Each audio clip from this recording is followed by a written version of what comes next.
మన భవిష్యత్తుల గురించి మనం భయపడవద్దు. మత్తయి సువార్త 6వ అధ్యాయం 34వ వచనాన్ని ఉదయకాలం చదువుకుంటాం. పరిశుద్ధ గ్రంథంలోని మత్తయి సువార్త 6వ అధ్యాయం 34వ వచనం. రేపటిని గురించి చింతింపకుడి, దాని సంగతులను గురించి చింతించుము. ఏనాటి కీడు ఆనాటిది చాలును. హల్లెలూయా. ఇది మన వాక్యాంశం ఏంటి? మన భవిష్యత్తు గురించి. అంటే రేపు ఏమవుతాననే భయం నీకు అవసరం లేదు. హల్లెలూయా. రేపు ఏం జరుగుతుందో అనే ఆందోళన నీకు అవసరం లేదు. దేవుడు చెప్తున్నాడు. హల్లెలూయా. రేపు నేను ఎట్లుంటాను, రేపు నా కుటుంబం ఎలా ఉంటాను, రేపు నా జీవితం ఏమవుతాను, రేపు నా వ్యాపారం ఏమవుతాను, రేపు నా ఉద్యోగం గురించి ఏమవుతాను, రేపు నా పిల్లల విషయం ఏమవుతాను, రేపు నా భర్త విషయంలో ఏం జరుగుతుందో, రేపు నేను ఏమవుతానో ఎట్లా బతుకుతానో అనే ఆందోళన నీకు ఉండదు. దేవుడు జ్ఞాపకం చేస్తున్నాడు. హల్లెలూయా. మన భవిష్యత్తుల గురించిన భయం మనకు వద్దు. హల్లెలూయా. ఎందుకంటే దేవుని వాక్యం చెప్తున్నారు ఈ 34వ వచనంలో, రేపటిని గురించి చింతింపకుడి. హల్లెలూయా. మనం రేపటి గురించి ఆందోళన భయం పడదు. హల్లెలూయా. ఎందుకో తెలుసా? దేవుని వాక్యం అంటుంది, రేపటి దినమట దాని సంగతులను గురించి ఆలోచించుకుంటారు. ఈ రోజు ఏం జరుగుతుందో తెలియదు నీకు, ఇంకా గంటకి ఏం జరుగుతుందో తెలియదు మనకు, ఇంకా కాసేపటికి ఏమవుతామో తెలియదు. రేపటి దాకా ఎందుకు నీకు ఆలోచన? హల్లెలూయా. ఆ భాష అర్థమవుతుందా నా మాటలు? ఇక్కడ కూర్చున్న మనము ఇంకా సేపట్లో ఏమవుతామో, పాటలు పాడుతూ చనిపోయే వాళ్ళు ఉన్నారు, ప్రయాణం చేస్తూ చనిపోయే వాళ్ళు ఉన్నారు, మాట్లాడుతూ చనిపోయే వాళ్ళు ఉన్నారు, ఉన్న పాటలో కూర్చుండి చనిపోయే వాళ్ళు ఉన్నారు. అమ్మా, ఎందుకు ఈ మాటలు జ్ఞాపకం చేస్తున్నారంటే, యేసు ప్రభువు వారి లోకములో ఉన్నప్పుడు ఆయన బోధించిన బోధనలో ఇదొక మాట, రేపటిని గురించి చింతింపవద్దు. హల్లెలూయా. రేపటిని గురించి ఆందోళన పడద్దు. ఇది ఎవరు చెప్తున్నారు తెలుసా? ఆయన బోధ వినడానికి ఆయన దగ్గరకు వచ్చిన ఆయన శిష్యులను, ఆయన దగ్గరకు వచ్చిన ఆయన జన సమూహములకు ఈ మాట చెప్తున్నాడు, రేపటిని గురించి చింతింపకూడదు. అదే మాటను ఈ రోజు ఈ వాక్యం వినడానికి వచ్చిన ప్రియ సహోదరి, ప్రియ సహోదరుడా, నీకు కూడా దేవుడు అదే మాట చెప్తున్నాడు. రేపటిని గురించి నువ్వు చింతించదు, నీ భవిష్యత్తుల గురించి నువ్వు చింతించద్దు, నీ బాధల గురించి నువ్వు చింతించద్దు, నీ పిల్లల గురించి నువ్వు చింతించద్దు, నీ బాధల గురించి, నీ భర్త గురించి, నీ ఫ్యామిలీ గురించి, నీ తల్లిదండ్రుల గురించి, నీ అక్కజనుల గురించి, నీకున్న ఇబ్బందుల గురించి, నీకున్న పరిస్థితుల గురించి, నీకున్న అనారోగ్యాల గురించి ఈ రోజు నువ్వు చింతించదు, ఈ దినము బాధపడద్దు. ప్రభు చెప్తున్నాడు, నువ్వు రేపటిని గురించి, నీ భవిష్యత్తులో జరగబోయే విషయాల గురించి నువ్వు ఏ మాత్రము బాధపడద్దు. నువ్వు చింతించొద్దు, రేపు నువ్వేమవుతావని నువ్వు బాధపడద్దు. దేవుడు చెప్తున్నాడు, రేపటి గురించి చింతింపకుడి. ఎందుకు తెలుసా? రేపటిని గురించి అట దాని సంగతులను చూసుకుంటారు. రేపు అనేది నీ జీవితంలో ఉంటాదో లేదు ఎవరు తెలుసు? హల్లెలూయా. రేపు ఇది చేస్తానని, రేపు ఇలా ఉంటానని ఎంతో మంది అంచనాలు వేసుకుంటారట. హల్లెలూయా.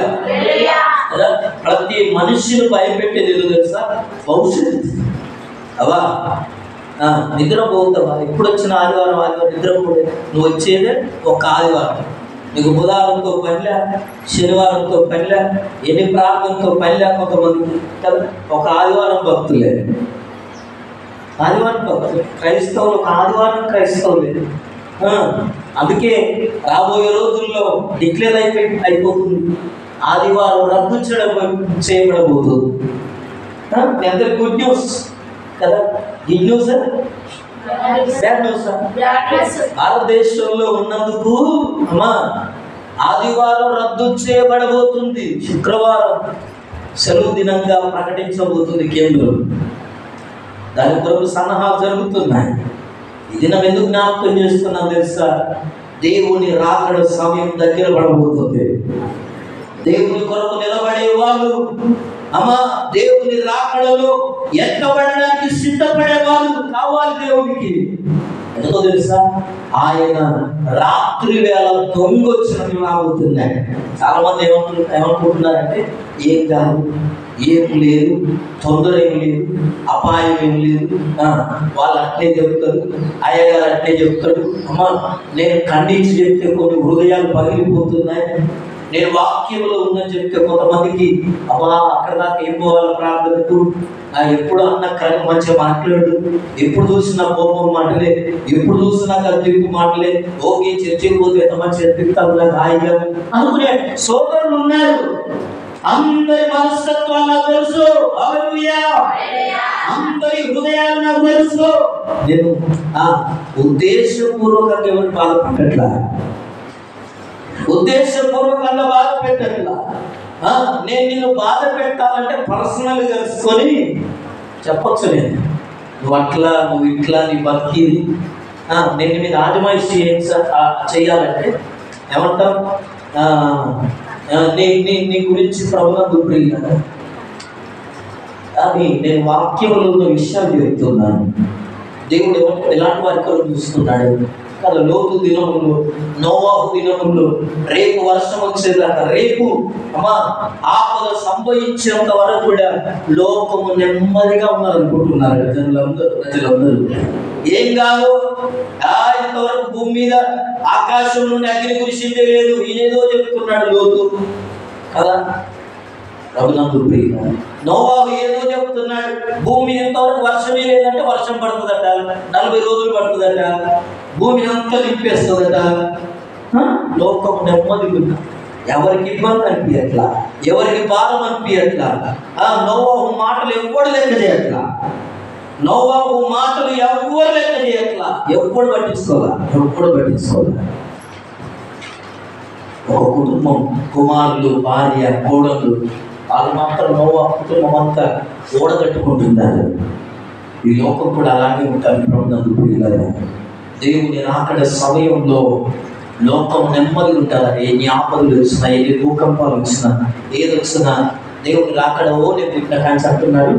ఇంకా ఇప్పుడేం కాదులే, వచ్చే ముందు ప్రభు నన్ను క్షమించంటే నేను పోతానంటే అమ్మా క్రైస్తవులకు ఆ ఛాన్స్ లేదు, గుర్తుపెట్టుకో. హల్లెలూయా.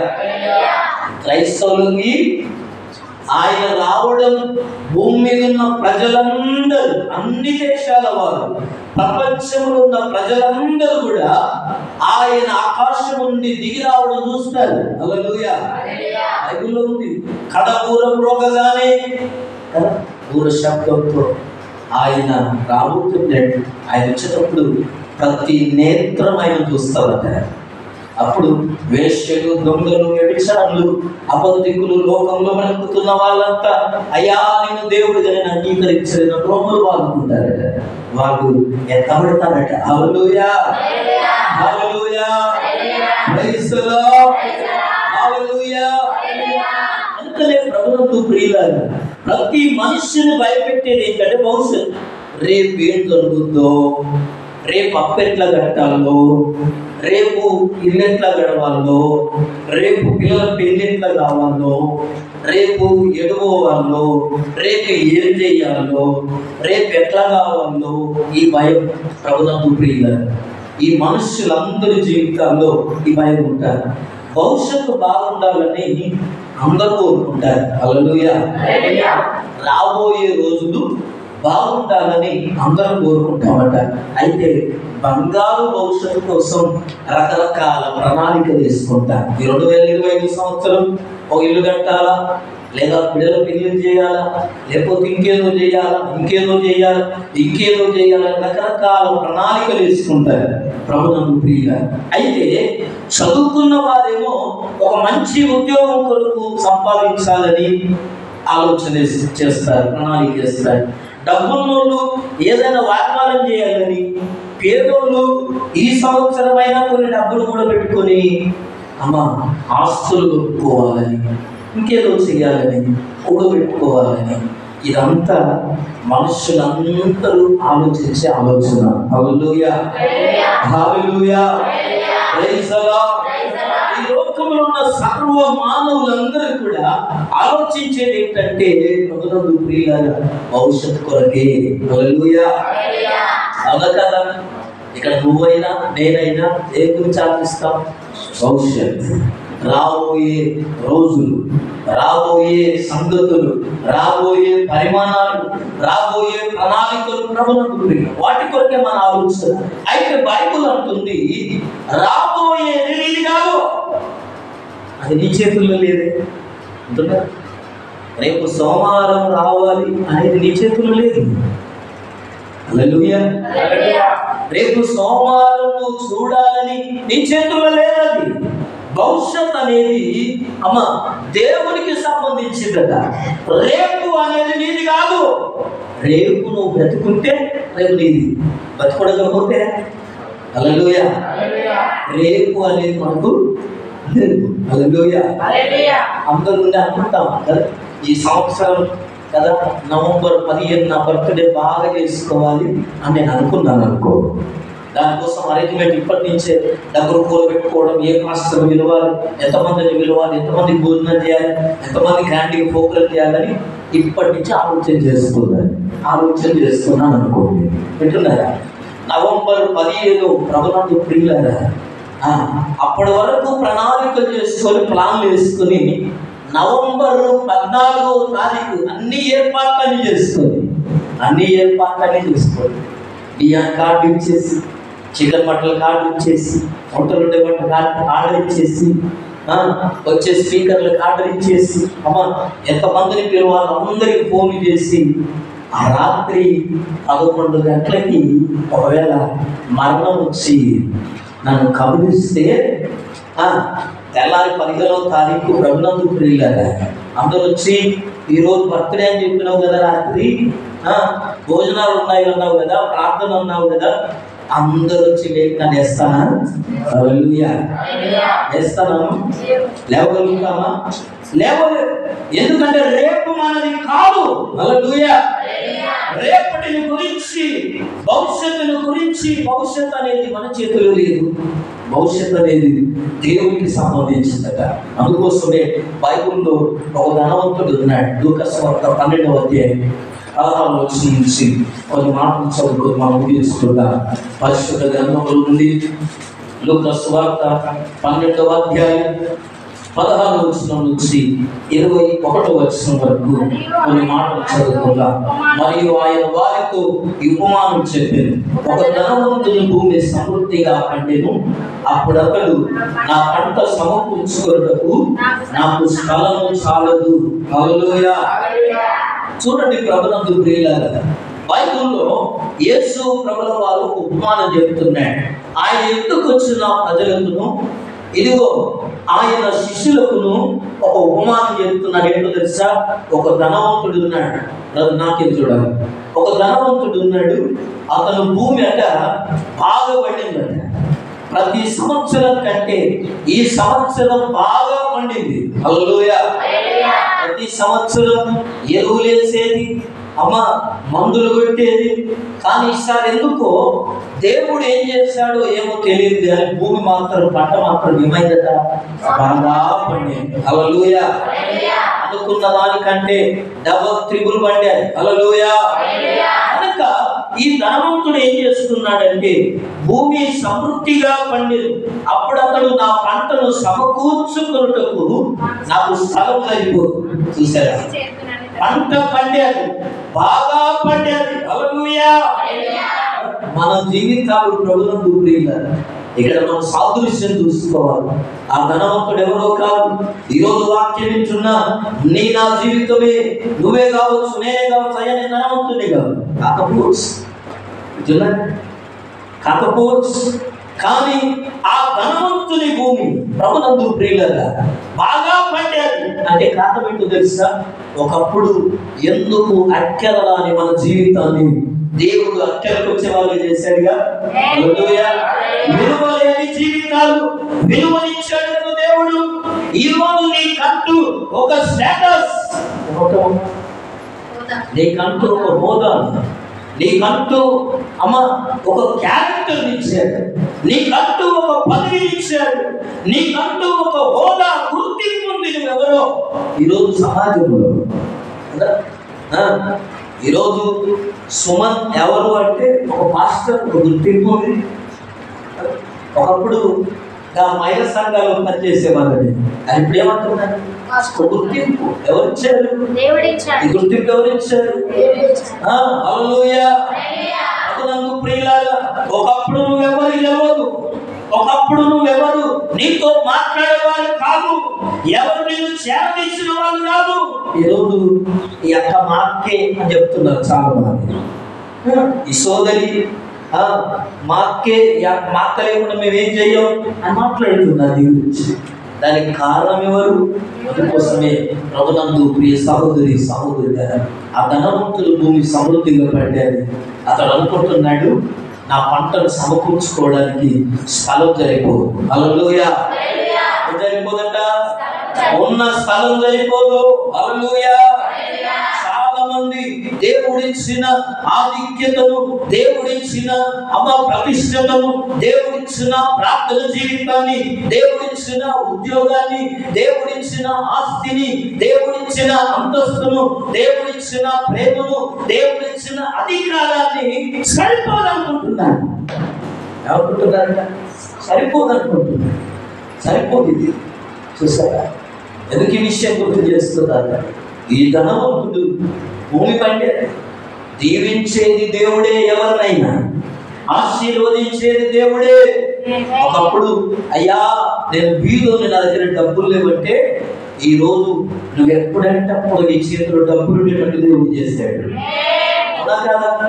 ఒకప్పుడు 10 రూపాయల కొరకు తహతహలాడేది నువ్వు. ఒకప్పుడు 100 రూపాయలంటే నాలుగు ఎండు తిరిగేది నువ్వు, 4 వారాలు తిరిగేది నువ్వు 1000 రూపాయల కోసం. కానీ ఈరోజు దేవుడు నీ చేతిలోనే ఎప్పుడంటే అప్పుడు నీ అవసరానికి తగ్గట్టు నీ చేతిలో ఉండగలిగే స్థానాన్ని ఇచ్చాడు దేవుడు. అయితే ఈ ధనవంతుడు ఏమనుకుంటున్నాడు తెలుసా? ఈ స్థలం నాకు సరిపోదు అంటున్నాడు. పంట ఎక్కువ పడితే ఏం చేయాలా? సంపాదన ఎక్కువైతే ఏం చేయాలా? ఆరోగ్యం బాగుంటే ఏం చేయాలా? దేవుడిచ్చిన అధికారం ఎక్కువైతే ఏం చేయాలా? అది దేవునికి ఉపయోగపడాలి, అది దేవుడి కొరకు సమర్పించాలి. నీకెంతవరకు అంతే. అయితే నా పంటను సమకూర్చుకోవడానికి ఏమనుకుంటున్నాడు తెలుసా? ఏమంటున్నాడు? స్థలము చాలదు, ఈ కొట్లు సరిపో, ఈ స్థలం సరిపోదు, ఈ ఏరియా సరిపోదు, ఇంకా 4 ఎకరాలు. అసలే దిక్కులేనోనికి ఒక గుంట ప్లాట్ ఇచ్చాడు దేవుడు, 2 గుంటల ప్లాట్ ఇచ్చాడు, ఒక ఇల్లు ఇచ్చాడు, ఇల్లు లేదు నీకు ఇల్లు ఇచ్చాడు, వాహనం లేదు వాహనం ఇచ్చాడు, ప్లాట్ లేదు ప్లాట్ ఇచ్చాడు, ఆరోగ్యం లేదు ఆరోగ్యం ఇచ్చాడు, డబ్బులు చేతులు లేవని ఊరికే ఇచ్చేది. దేవుడు ఎప్పుడు పైసలు దేవుడు పెట్టుకొని తిరిగేటట్టు చేశాడు. హల్లెలూయా. చేశాడు. చేస్తే ఇది సరిపోదు స్థలం అని చెప్పి ఏం చేస్తున్నాడు తెలుసా? ఏమనుకుంటున్నాడట? ఈ స్థలం చాలదు కనుక నేనేమి చేతును అని తనలో తాను ఆలోచించుకుంటున్నాడు. హల్లెలూయా. డబ్బు ఎక్కువైతే, అధికారం ఎక్కువైతే, హోదా ఎక్కువైతే, దేవుడు ఇచ్చిన స్థితి ఎక్కువైతే తనలో తాను ఆలోచించుకోవడం ప్రారంభమవుతుంది. అర్థమవుతుందా? దేవుడిచ్చిన అధికారాన్ని, దేవుడిచ్చిన ఆధిక్యతను, దేవుడిచ్చిన హోదాను గుర్తించకపోతే నేనేం చేయాలా? డబ్బులు ఎక్కువైపోతున్నాయి, ఆరోగ్యం ఎక్కువైపోతుంది, ఎంత దూరం ప్రయాణం చేయాలా? ఈ ఆదివారం గుడి కొట్టే గోవాకు పోవాలి. ఎందుకు? నాకు మంచిగా ఉన్నది ఆరోగ్యం. హల్లెలూయా. ఆరోగ్యం బాగాలేకపోతేనేమో మందిరం, ఆరోగ్యం బాగుంటేనేమో ఎక్కడికి పోవాలి? టూర్కు. ఈ ఆదివారం ఎక్కడికి ప్లాన్ చేయాలా? ఆరోగ్యం బాగాలేకపోతే చచ్చుకుంటబడి మందిరానికి వస్తారు. ఎందుకు ఈ మాటలు చెబుతున్నానంటే బైబిల్ అంటుంది తనలో తాను ఆలోచించుకుంటుంది. ఎవరిని అడగట్లా. అమ్మ అధికారం పెరిగిపోతే ఎవరిని అడగం మనం. అర్థమవుతుందా? హోదా పెరిగితే మన స్థితి మారితే ఎవరిని లెక్క చేయం. బైబిల్ చెప్తుంది. ఈ ధనవంతుడు ఎవరిని అడగట్లా, తనలో తాను ఆలోచించుకోవడం ప్రారంభించాడు. ఆలోచించుకుంటాడు. ఎవరు తెలుసా? స్థితి మారితే, పరిస్థితులు మారితే ఎవరికి వారే బిందాస్. ఈ రోజుల్లో క్రైస్తవులు కూడా అలా తయారైపోతున్నారు. ఆరోగ్యం బాగాలేనప్పుడు సేవకుడు కావాలి, మందిరం కావాలి, సంఘములో ఉన్న ప్రార్థించే వాళ్ళను సిస్టర్ నాకు ప్రార్థన చేయడం, నాకు ఆరోగ్యం బాగాలేదు అని చెప్తాను. ఆరోగ్యం పొందుకున్న తర్వాత సిస్టర్ నాకు ప్రార్థన చేశారు, మీకు నిండా ఉందనా అని సాక్ష్యం చెప్పే దిక్కు లేదు. ప్రభునందు ప్రియులారా, నిర్లక్ష్యకరంగా వాపవేయబడిన శరీరం కాదా ఇది? అందుకోసమే బైబిల్ చెప్తుంది, నేనేది చేతునని తనలో తాను ఆలోచించుకొని నేను నాకు చేతును అనుకుంటున్నాడట. నేను ఇట్లా చేస్తాను, ఎవరినైంది నేను అడిగేది? అయ్యగారిని ఇందులో సలహా అడిగేది? నాకు తెలియదా? నాకు రాదా? మొన్న ఒక సహోదరి మాట్లాడుతుంది, అమ్మగారితో మాట్లాడుతూ అలా ఉంటుందంటే లేదమ్మా అట్లా కాదు, ఇట్లనే చేయాలని చెప్తుంది అమ్మగారికి. మరి ఎందుకు అడగాలి అలా అన్నప్పుడు? ఏదన్నా సలహా తీసుకోవాలన్నప్పుడు అమ్మ మేము మీకంటే వయసులో పెద్దవాళ్ళం కాదు, అనుభవంలో పెద్దవాళ్ళం కాదు, మాకున్న అనుభవము పెద్దంత దేవుడు పారాలే. అర్థమవుతుందా? ఏం తెలుసు మాకు? ఏం తెలుసు మాకు? మీ అంత ఏజ్ మాకు లేదు, మీ అంత వయస్సు మాకు లేదు, మీ అంత అనుభవం మాకు లేదు. కానీ ఇప్పుడు తెలుసా ప్రభువా, వీళ్ళు ఇదిగో ఇది కావాలని అడుగుతున్నారు, అది వారికి మీరు ఇవ్వగలుగుతారా? నీ చిత్తమైతే అది జరిగించు అని చేస్తాను. ఒకవేళ దేవుడు ఇస్తాను అని చెప్తే దేవుడు ఇస్తానని ప్రార్థన చేయండి అని చెప్తాం, అంతే తప్ప మీకు తెలియదు. మీరు చిన్నప్పుడు మీకేమన్నా దాని గురించి నాకే బాగా తెలుసు అంటే మన అన్ని ఎందుకంటే నా దగ్గర రాలేదు లక్ష్యంగా వ్యతిరేకించడం. అమ్మగారిని అడగడం ఎందుకు, అయ్యగారిని అడగడం ఎందుకు? అడిగితే ఆ సలహాను సేవకునిగా సేవకురాలు గౌరవించి తీసుకోనప్పుడు అడగడం ఎందుకు ఆ విషయాన్ని? అందుకోసమే ప్రభునందు ప్రియుల ఈ ధనవంతుడు కూడా తనలో తాను ఏం చేస్తున్నాడంటే ఆలోచించుకుంటున్నాడు. ఎవరితో సంబంధం లేదు. అమ్మ వింటున్నది, ఆరోగ్యం బాగుంటే ఎవరితో అక్కర్లా కదా. కొన్ని ఫంక్షన్లో అయ్యగారు కనబడినా కొంతమంది మందలియరు, కొన్ని పరిస్థితుల్లో అమ్మగారు కనబడినా మందలించారు, మాట్లాడారు. ఎందుకో తెలుసా? అక్కడున్న సిచ్యువేషన్ వేరు, అక్కడున్న పరిస్థితి వేరు, అక్కడున్న అలవాట్లు వేరు. ప్రభునందు ప్రియులారా, ఈ పొజిషన్లో నేను ఎట్లా చెప్పాలి అనుకుంటానేమో నాకు అర్థం కాదు. ఎందుకు విషయాలు చెప్తున్నానంటే ఈ ధనవంతుడు కూడా ఏం చేస్తున్నాడు తెలుసా? నేనేం చేస్తున్నాను తాను తాను ఆలోచించుకొని నేను ఇలా చేస్తాను, నా కొట్లు విప్పి ఎవరికి వాళ్ళు ఏం ఆలోచించుకుంటారు, సొంత ఆలోచనలు ఏం చేస్తాయి తెలుసా? ఏమా 10 ఎక్కువైపోతే, అధికారం ఎక్కువైతే, దేవుడు ఆశీర్వదిస్తే, దేవుడు మేలు చేస్తే, దేవుడు ఒక చెయ్యి దిగించి నిన్ను లేబడితే కొంచెమే లేపుతాడు దేవుడు. ఒక్కసారిగా ఏ వ్యక్తిని దేవుడు గొప్ప చేయడండి. ఎందుకో తెలుసా? అవకాశాలు అనేటివి దేవుడు ఇస్తూ ఉంటాడు, ఒకేసారి గొప్ప చేయడం ఎవరిని? హల్లెలూయా. ఇద్దరు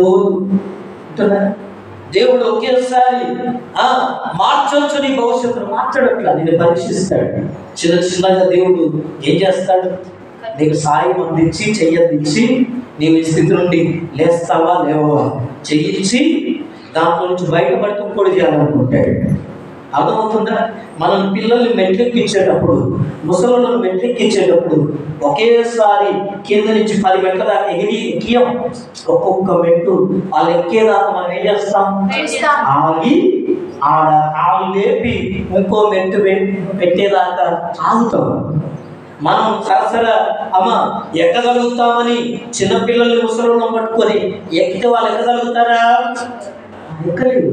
అలాగే ఒక మేలు పొందిన తర్వాతనే ఆ మేలును బట్టి నువ్వు కృతజ్ఞత ఇంకేదో రెండో మేలు చేస్తాడు. హల్లెలూయా. దేవుని క్రమం అది, దేవుని పద్ధతి అది. ఒకేసారి తెల్లారకల్లా గొప్పలు చేసాడు దేవుడు. దేవుని దగ్గర ఆ రూటే లేదు. హల్లెలూయా. దేవుని దగ్గర ఆ మార్గమే లేదు అంటున్నారా? క్రమక్రమంగా దీవిస్తాడు, క్రమక్రమంగా ఆశీర్వదిస్తాడు, క్రమక్రమంగా లేవనెత్తాడు. ఒక మేలు చేశాడా, ఆ మేలు తగ్గట్టుగా నువ్వు లోబడి జీవిస్తే రెండవ దానికి ఆర్గరిస్తావు. Hallelujah. Hallelujah. Praise the Lord. ఈ ధనవంతుడు తనలో తాను ఆలోచించుకొని ఏం చేస్తున్నాడో తెలుసా? వీటిని విప్పేస్తాడు. దేవుడు ఇచ్చిన వాటిని పక్కన పెట్టేస్తాడట. విప్పేస్తాడు, కొట్లు విప్పేశాడు. అమ్మా, ధనవంతుడు ఇదివరకు ఉన్న కొట్లు గోదాములు ఇప్పేశాడు. ఇవి సరిపో, ఇందులో ధాన్యం పట్టదు.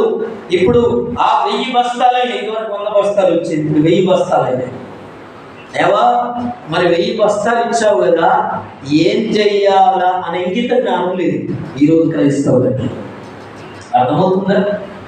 ఉద్యోగం లేనప్పుడు, దేవా నాకు ఉద్యోగం కావాలంటే దేవుడు దయతలిచి కృప చూపి ఈ ఉద్యోగం ఇస్తే ఇంకా నా కొరకు పనిచేస్తాడు, నా కొరకు నిలబడతాడు, నా అక్కలు తీరుస్తాడు, నా సేవలో ఉపయోగపడతాడు.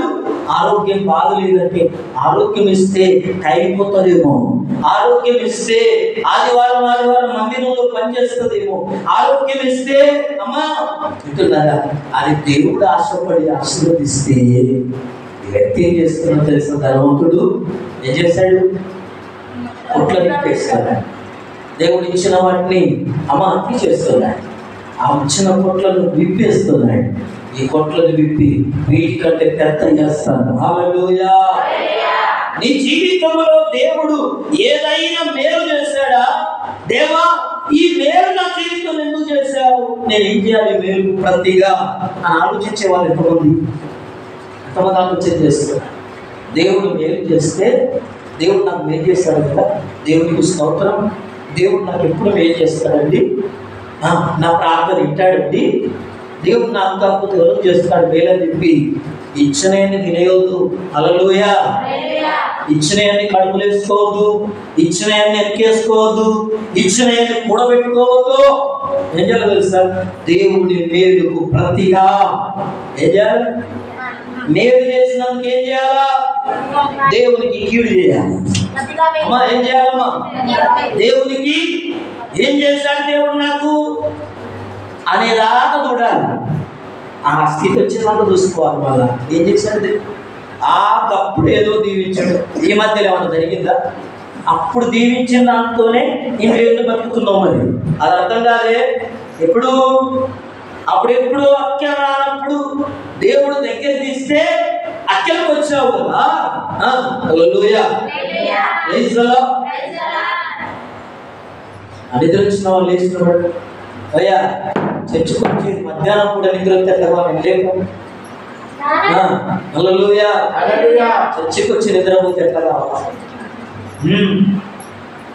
చిన్నప్పుడు చెప్పేది మా స్కూల్లో, స్కూల్కి పోతే అమ్మ లేట్కి వస్తే నిద్రపోతే ఏం చేసేవాళ్ళు? గోడకు చేసేదట. ఇంకా మనకన్నా ముందు తరం, మాకంటే ముందు తరం అంట మా నాన్న చెప్పేది. అందుకే చెప్తున్నా, రేక్ కంప కింద పెట్టి కట్టేసేది. అది ఎక్కువ నాకు తెలియదు. మందిరంలో ఫ్యాన్లు బాగున్నాయి, నిద్ర వస్తుందా? ఇది బాగా ఉంటే నిద్ర వస్తుందా? బాధ్యత ఉంటే నిద్ర వస్తుందా? దేవుని వాక్యం వినాలనే ఆశ ఉంటే నిద్ర వస్తుందా? సోమరితనం నెగ్లిజెన్స్. చెప్పలే ఒక గంట సేపు చెప్తాడు, అప్పటిదాకా కాసేపు కొనుక్కు తీయచ్చు. అది శాపం కదా. Hallelujah. Hallelujah. Praise the Lord. Hallelujah. Hallelujah. విప్పేసి కొత్త కట్టుతాను అనుకుంటున్నాడు. మరి దేవుడు అడగాల వద్దా? దేవుడు ఏదన్నా ఇస్తే ప్రభువా ఇది ఇచ్చావు కదా అని అడిగే క్రైస్తవులు లేదు. ఈ రాదా అమ్మ ఎంత తినాలి, అడుగులు తినాలి. ఏది ఇచ్చినా దేవుడు ఇచ్చాడు. దేవుడికి స్తోత్రం అండి. దేవుడు మంచోడండి. దేవుడు ఎప్పుడు చూసినా నా పట్ల మేలు చేస్తాడండి. నేనంటే ఎంత ఇష్టమోనండి దేవునికి అని చెప్పేసుకోనండి. అమ్మా అన్ని ఏం చేయడం? దాచేసుకోవడమే, అన్ని కూడబెట్టుకోవడమే, అన్ని వెనకేసుకోవడమే. అవును, ఈ ధనవంతులకు ఎందుకు చెప్తున్నాం తెలుసా? జరిగేది ఏంటంటే, ఇదిగో వీటి కంటే గొప్ప వాటిని కట్టించి కొట్లను విప్పాడు, వాటికంటే గొప్ప వాటిని కట్టించాడు, అందులో ధాన్యమంతటిని ఆస్తిని సమకూర్చుకుంటాను అని ఆలోచన చేస్తున్నాడు. హల్లెలూయా! ఇచ్చిన గుడిసెని ఇప్పేశాడు, భవంతి కట్టిస్తున్నాడు. అడగాలా వద్దా దేవుడు? ఏ పని చేయాలన్నా దేవుని బిడ్డలు దేవుడిని అడగాల. అడగకపోతే నష్టపోతావు.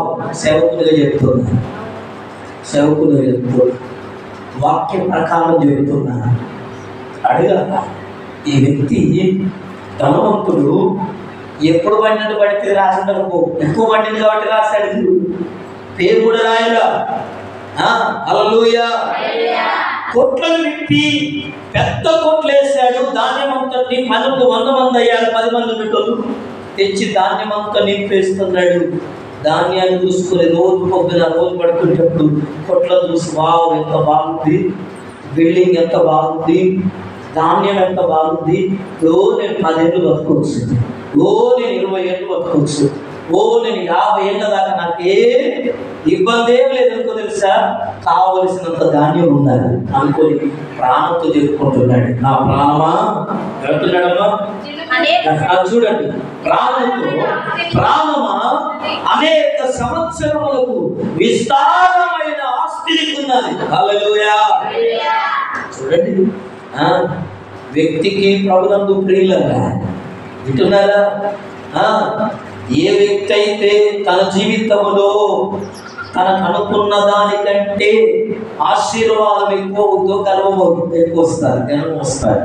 కనుక ఏమంటుంది తెలుసు, ప్రాణంతో చెప్తుంది, నువ్వేం టెన్షన్ పడదు, నీకేం బాధలేదు. పిల్లలకు కూడా చెప్తాం, నీకు ఏం బాధరా, నీకేం బాధ, నేను ఉన్నాను కదా. హల్లెలూయా! ఇట్లా చెప్పే తల్లిదండ్రులు పిల్లల్ని మోసం చేస్తున్నారు, గుర్తుపెట్టుకోండి. నీకేం బాధ, నీకేమరా, నేను లేదు. రేపు మాకు దొంగతనం చేసుకొచ్చి డాడీ నువ్వు ఉన్నావు అంటాడు. రేపు ఒకరు చంపొస్తాడు, మా డాడీ ఉన్నాడండి అంటాడు. తప్పు చేస్తాడు, మా డాడీ ఉన్నాడు. హల్లెలూయా! పిల్లల్ని చెడగొట్టే తల్లిదండ్రులు ఉన్నాయి. దేవుని పరిచయం చేయట్లా, దేవుని నేర్పించట్లా. ఏ అవసరం ఉన్నా ప్రార్థన చేయమని పిల్లలు చెప్పమని చెప్తున్నాను. మా కొడుకు సైకిల్ కొనియమని ఇప్పుడు 6 నెలలు అవుతారు, మళ్ళీ కొత్త సైకిల్ కొని ప్రార్థన చేయమని చెప్పారు. కొనియలేదు, పైసలు లేదు కదా, 5,000 6,000 పెట్టి వస్తాయి. అటు ఇటు 5,000 సంపాదించుకున్నాడు, వాళ్ళు వీళ్ళు ఇచ్చిన పైసలన్నీ ఇది సంపాదించుకొని నాకు అవసరం ఉన్నాయి డాడీ నాకు ఇవ్వమని ఇచ్చేసాను. వచ్చినప్పుడల్లా హాస్టల్కి వెళ్తే నాకు భయం లేదు, నా 5,000 తీస్తా ఉంటాడు.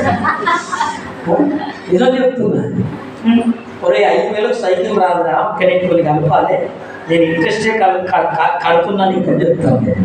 ఎండాకాలంతో కొనియాలి, ప్రభుత్వం కొనియాలంటే ఎప్పుడో నా కొడుకు కదా, నాకు ఇష్టం కదా, కొనియొచ్చు కదా లెక్కగా. కానీ నువ్వు ప్రార్థన చేయాలి, నీకు అవసరమో కాదో, నీకు ఎప్పుడు అవసరం దేవుడు ఇస్తాడు. Hallelujah! Praise the Lord! Hallelujah!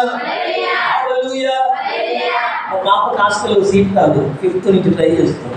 5th 6th అయిపోతుంది, 7th నెక్స్ట్ రాకపోతే 10,000 వరకు 5 రోజులు ఇచ్చి ఎక్కడో సీటు సంపాదించవచ్చు, నాకు అవసరంలా.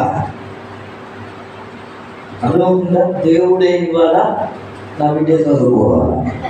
నా దేవుడు ఇచ్చే సీట్ ఎట్లా అప్పటితో రాదనుకున్నాను నేను. నిజానికి దసరా వరకు ఆయన కాంటాక్ట్ రాలే, సీట్ వచ్చిందని కన్ఫామ్ లేదు. దసరా అయిపోయిన తర్వాత హాలిడేస్లో ఫోన్ వచ్చి, మీ అబ్బాయికి సీట్ వచ్చిందండి, బీసీఎల్ ఫార్మ్ అన్నారు. హల్లెలూయా! దేవుడు ఇచ్చిన సీట్ ఎంత బాగుంటుందో అది తీసుకుంటే అర్థమవుతుంది. హల్లెలూయా! ఎంత ప్రశాంతంగా ఉంటుందో దేవుడు ఇచ్చే ఆశీర్వాదం, దేవుడిచ్చే దీవెన, దేవుడిచ్చే ఆశీర్వాదంలో దీవెనలో నిలబడితే ఎంత నెమ్మది ఉంటుందో, ఎంత సమాధానం ఉంటుందో, ఎంత కట్టబడతామో. మనం ఏ టెన్షన్ పడాల్సిన అవసరం ఉండదు. దేవుడు ఇచ్చే చిత్తం అలా ఉంటారు. హల్లెలూయా! 7th కూడా ప్రతి సంవత్సరం ఆపిస్తున్నాను. దేవుడు చేద్దాం అని చెప్పేసి. కాక ప్రభుత్వం ప్రియ ఈ వ్యక్తి ఏం చేస్తున్నాడు, ముగించుకున్నాం, ఆస్తిని సమకూర్చుకున్నాడు, ప్రాణంతో చెప్పుకుంటున్నాడు. నువ్వే టెన్షన్ పెట్టుకో, వారితో చెప్పేస్తున్నాడు. నీకు ఏమనది లేదు, నువ్వు ఏదనుకుంటాడు, నువ్వేదనుకుంటాడు, మనం ఎట్లా అనుకుంటే అట్లే, మనం ఎలా అనుకుంటే అట్లే, ఎక్కడికి పోదామంటే అక్కడికి పోతాం, ఎక్కడ ఉందామంటే అక్కడ ఉందాం. చాలా మంది క్రైస్తవులు కూడా ఆదివారం మందిరాలకి వచ్చేసి ఎట్లా అంటే నువ్వు ఏడికంటే ఆడికే, నువ్వు ఎట్లా అంటే ఎడు పోదామంటే అడు పోదాం, మందిరం ఎక్కొట్టేసి. ఈరోజు చాలా మంది సేవకులు ఆదివారం గురించి మాట్లాడుతున్నారు. మాట్లాడాల్సిన రోజులు వచ్చాయి. ఆదివారం ప్రార్థనకు రమ్మని చెప్పడం అంశాలు ఎక్కువైపోయాయి. ప్రతి సేవకుడు ఆదివారం గురించి మాట్లాడుతున్నాడు, మందిరం గురించి మాట్లాడుతున్నాడు. అంటే ఇప్పుడున్న తరం ఎలా ఉంది ఒకసారి ఆలోచన. క్రైస్తవమా, సంఘమా, సమాజమా ఎలాగున్నా, దేవుని బిడ్డలాగా ఎలాగున్నారు? ఆదివారం అంటే జీవితంలో విలువ ఉందా, లెక్కుందా?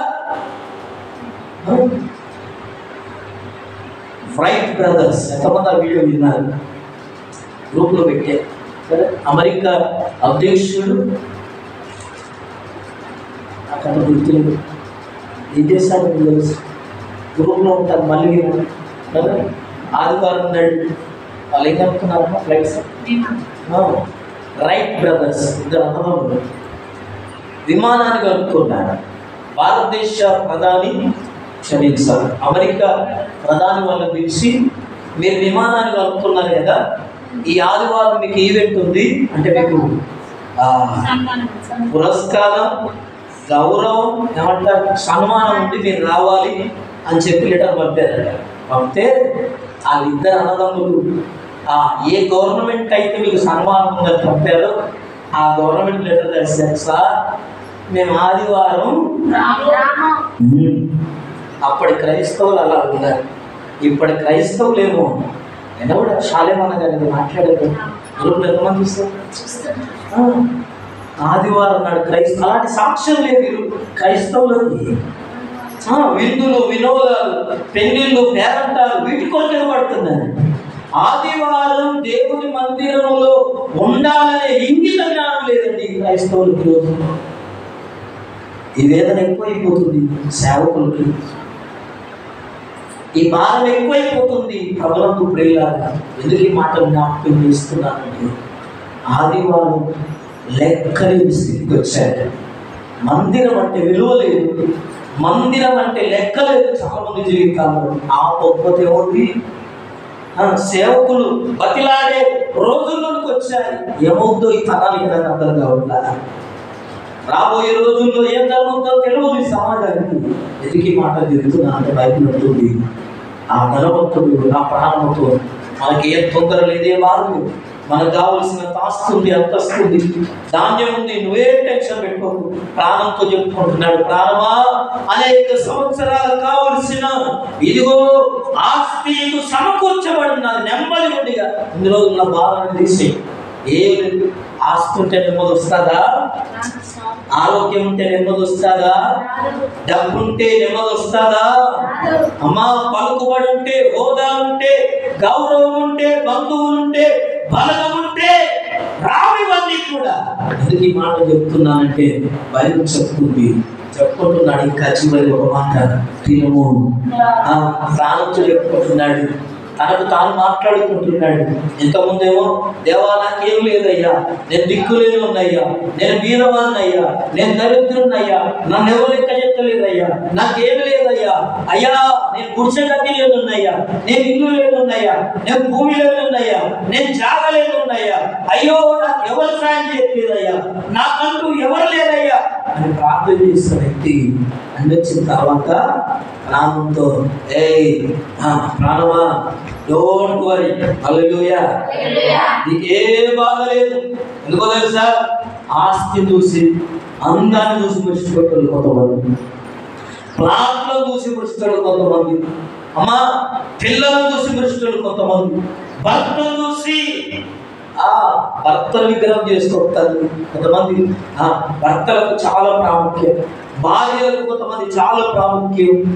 ఏది విగ్రహం అయిద్దో ప్రభునందు ప్రియులారా ఆ నోటితో నేను అనుకోలేదు కానీ ప్రభుత్వ గుర్తుందా బైబిల్ చదువు ప్రాణంతో చెప్పుకుంటున్నాం. తినుము, తాగుము, సుఖించుము. హల్లెలూయా. ఆస్తుల్ని కనుక ఇక నీకు బాధేమీ లేదు అనుకున్నాడు. అంతస్తున్నది కనుక బాధేమీ లేదు. ఉద్యోగం ఉన్నది కనుక ఇక ఏ బాధ లేదు అనుకోదు. ఈరోజు ఆరోగ్యం ఉందని ఏ బాధ లేదనుకో. భర్త మాట వింటున్నాడని ఏ బాధ లేదనుకోకు. పిల్లలు నేను చెప్పినట్టు వింటున్నారని ఏ బాధ అనుకోకు. ఎందుకో తెలుసా, ఓడలు పోయి బండ్లు అవుతాయి నాయన, బండ్లు పోయి ఓడలు అవుతాయి. హల్లెలూయా. పగలున్నది, రాత్రి ఉన్నది, అమావాస్య ఉన్నది, పుణ్యం ఉన్నది. గుర్తుపెట్టుకో, ఈ రోజే నీది, రేపు నీది కాదు. హల్లెలూయా. హల్లెలూయా. రేపు మనది కాదు. రేపేమి సంభవించునో మనకు తెలియదంటాడు యాకోబు పత్రిక 4వ అధ్యాయం 14వ వచనంలో. రేపేమి సంభవించునో చదువు ఒకసారి మాట తీయండి. యాకోబు పత్రిక 4వ అధ్యాయం 14వ వచనం. ముగించుకుందాం. రేపేమి సంభవించునో మీకు తెలియదు. మీ జీవమే పాటిది. అయ్యో అమ్మా, నీ కడుపులో ఉన్న, నీ శరీరంలో ఉన్న ఆ గాలి పాటిదమ్మా. దాన్ని చూసుకొని చూస్తావు. ప్రాణం ఉందని ఈ రోజు విర్రవీగుతున్నావు. ఎవరు పడితే వాళ్ళని లెక్క లేకుండా మాట్లాడుతున్నావు. ఊపిరి ఉందనే కదా, బలం ఉందనే కదా, బలం ఉందనే కదా, ఆరోగ్యం ఉందనే కదా, ఆస్తి ఉన్నదనే కదా, కొడుకు గొప్పవాడనే కదా, భక్త ఉన్నత స్థితిలో ఉన్నాడైనా గర్వపు మాటలు, అహంకారం ప్రభుత్వం ప్రియులు ఎందుకు మాటలు చెప్తున్నానంటే, నువ్వు ఎలాంటి వాడవైనా, ఎంత గొప్ప స్థితిలో ఉన్నా, నువ్వు ఎలాంటి దానమైనా బయట చెప్తుంది, రేపేమి నీకు సంభవించునో నీకు తెలియదు. నీ జీవం ఏ పాటిది. ధనవంతుడు అనుకుంటున్నాడు, మనకి ఏ బాధ లేదు, ఎవరిష్టం వాళ్ళు, ఎవరు అనుకున్నట్టు వాళ్ళు బతకండి, ఆస్తుంది, తిందాం, తాగుదాం, సుఖిస్తాం, మనకు ఏ బాధ లేదు అని డిక్లేర్ చేశాడు. ఇంట్లో ఏ బాధ లేదు. ఎప్పటి నుంచి వచ్చుకోవాలి, ఏ పార్టీ అంటే ఆ పార్టీ, ఎటంటే ఎక్కడంటే అక్కడ ఉందాం అని చెప్పి అంటున్నాడు. అయితే ప్రభుత్వం ప్రియులారా, ఇవన్నీ అంటున్న వ్యక్తిని దేవుడు చూశాడు. హల్లెలూయా. హల్లెలూయా. ఆ ధనవంతుని దేవుడు చూశాడు. హల్లెలూయా. గర్వించిన వాడిని దేవుడు చూశాడు. ఇలా ఆలోచన చేసిన వాడిని దేవుడు చూశాడు. అందుకే ఎప్పుడు చెప్తాను నేను, దేవుని కన్నులు ఎవరి మీద ఉన్నాయి? మనుషులందరి మీద. హల్లెలూయా. సర్వ శరీరం చూస్తున్నాయి. ఆ కన్నులు ఏమన్నా తెలుసా? అయితే ఓరి వెర్రివాడా, హల్లెలూయా, ధనవంతునికి మనం ఆరాధించే దేవుడు పెట్టిన పేరేంటో తెలుసా? ఓరి యజ్ఞోడా, అమాయకుడా అన్నట్టు. హల్లెలూయా. ఈ లోకంలో ధనవంతుడే, ఈ లోకంలో గొప్పవాడే, ఈ లోకంలో తున్నారా, కానీ దేవుడు అంటున్నాడు, నువ్వు వెర్రివాడురా, నువ్వు పిచ్చివాడురా. ఎందుకో తెలుసా? ఓరి వెర్రివాడా, ఈ రాత్రి నీ జీవాన్ని అడిగేస్తున్నా, నీ ప్రాణం అడుగుతున్నా, ఇవన్నీ ఎవరు చేస్తావు? అడిగేస్తాడు దేవుడు. ఈ రాత్రి నీ ప్రాణం అడుగుతున్నా. నా దగ్గరకు వచ్చాయి, వినపడ్డారు. ఎవరికి వినపడుతుంది? ఎవరిని పిలుస్తాడో వాళ్ళకి వినపడుతుంది. ఇప్పటిదాకా అన్నాం కదా, అయ్యో రేపటి నుంచి అడిపోదాం ఇడిపోదాం అన్నాడు. ఇక భార్య వచ్చారు, పిల్లలు వచ్చారు, బంధువులు వచ్చారు, పనులు వచ్చారు. సార్ రేపు అడిపోదాం అన్నావు కదా సార్. లేదు సార్, లేవండి సార్. అయ్యా లేవయ్యా, ఓ అయ్యా లే అయ్యా, రేపు పోదాం అన్నావు కదా, రేపు ఉన్నామన్నావు కదా, రేపు బెంగళూరు పోదాం అన్నావు కదా, రేపు అమెరికా పోదాం అన్నావు కదా, రేపు పెళ్ళికి పోదాం అన్నావు కదా, రేపు బంగారం కొనుక్కున్నావు అన్నావు కదా, ఇప్పుడే అన్నావు కదా. లే అయ్యా, లే అయ్యా, లే అయ్యా, లేవా, ఎత్తలేడు. అందరూ వచ్చి పెట్టుకున్నారు. పిల్లలు వచ్చి పిలిచారు, భార్య వచ్చి పిలిచారు, పనులు వచ్చి పిలిచారు. దేవుడు అన్నాడు, ఈ రాత్రి నీ ప్రాణం అడుగుతున్నాడు. నువ్వు సంపాదించిన ఎవరే అవుతావా? ఎవరు ఎదుగుతారు? ఎవరు ఎదుగుతారు? ప్రభునందు ప్రియులారా, ఎందుకు ఈ మాట జ్ఞాపకం చేస్తున్నాడు? బైబిల్ అంటుంది, అయితే దేవుడు భవిష్యత్తు అనేది దేవుడికి సంబంధించింది. రేపటి గురించి చింతించవద్దు. దేవుడు చెప్పినా మనం చింతిస్తూనే ఉన్నాం. ఈ మాట ఎవరు చెప్పారు? దేవుడు చెప్పాడు. యేసు ప్రభు తన శిష్యులకు, తన వచ్చిన వాళ్ళకు రేపటి గురించి మీరు ఆలోచన చేయకండి, చింతించవద్దు, ఆందోళన పడద్దు, భయపడద్దు. ఎందుకో తెలుసా? రేపటి సంగతులను అది డిసైడ్ చేస్తుంటారు. రేపు అనేది నీ జీవితంలో వస్తే అప్పుడు ఆలోచిస్తుంది. ఈనాటి కీడు ఈ రోజు గురించి, దేవా ఈరోజు నాకు తోడుకున్నందుకు వందనాలు అనాలి. అందుకోసం దేవా ఈరోజు నడిపించినందుకు వందనాలు, ఈరోజు నాకు సాయం చేసినందుకు వందనాలు, ఈరోజు నా ప్రయాణాలు క్షేమం ఇచ్చినందుకు వందనాలు. హల్లెలూయా.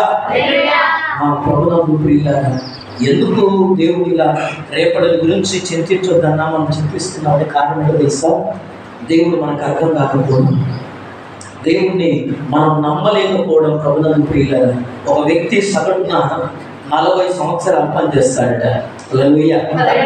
ఒక వ్యక్తి పుట్టిని మొదలుకొని కాయ కష్టం ఛాయశక్తిలో పనిచేసిందంటే 40 సంవత్సరాలు. అంటే 20 ఏళ్ళప్పుడు వయసుడైతే అప్పటి నుంచి పనులు స్టార్ట్ అయితే ఎప్పుడు చేస్తారు? 60 ఏళ్ళ లోపే. అదే కదా, 60 ఏళ్ళ తర్వాత ఎవరైనా పని చేయలేదు. పని చేసేదాన్ని ఇప్పుడు 20 నుంచి 60 లోపు. 40 ఏళ్ళు ఏ వ్యక్తి అయినా ఒక 40 ఏళ్ళే కష్టపడతాడు. హల్లెలూయా. సగటున ఏ వ్యక్తి అయినా 40 ఏళ్ళే కష్టపడతాడు. అయితే ఈ 40 ఏళ్ళ దేవుడు వాక్యం చెప్తుంది, దేవాకి దేవుడు ఇశ్రాయేలు ప్రజలను, ఐగుప్తులో ఉన్న ఇశ్రాయేలును విడిపించి, ప్రభునందు ప్రియులారా, ఆయన వాగ్దానం చేసిన వాగ్దాన దేశం కానానుకు నడిపించడానికి ఇశ్రాయేలు అరణ్యంలో 40 సంవత్సరాలు పోషించాడట. హల్లెలూయా. హల్లెలూయా. ఈరోజు నీకు ఏమర్థం అవుతుందో వాక్యాన్ని బట్టి వింటున్నారా? ఇశ్రాయేలు ప్రజలను 40 లక్షల జనాంగాన్ని ప్రభు అయిన ఆ దేవుడు కానానును నడిపించడానికి అలా నడిపిస్తున్నప్పుడు అరణ్యము, ఎండ, బాధ, నీరు, ఆహారము, బట్టలు, చెప్పులు, ఇవన్నీ అవసరాలున్నా అవన్నీ వారికి తీరుస్తూ. హల్లెలూయా. మనిషికి అవసరంగా పెట్టి కదా, ఈ లోకంలో మనిషి దేని కొరకు బ్రతుకుతాడు అని కనుక అడిగితే ఏం చెప్తామా? కూడు, గూడు కదా, బట్ట కోసం.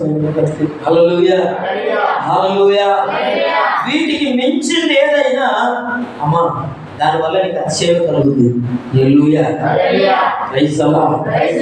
అరణ్యములో ఇశ్రాయేలు ప్రజలు దేవుడు 40 సంవత్సరాలు ఆహారం పెట్టాడు, నీళ్లు ఇచ్చాడు, ఎండలు దాకలేదు, రాత్రిని కలిగించలేదు, కాళ్ళు ఆయలేదు, బట్టలను పాతగెళ్ళలేదు.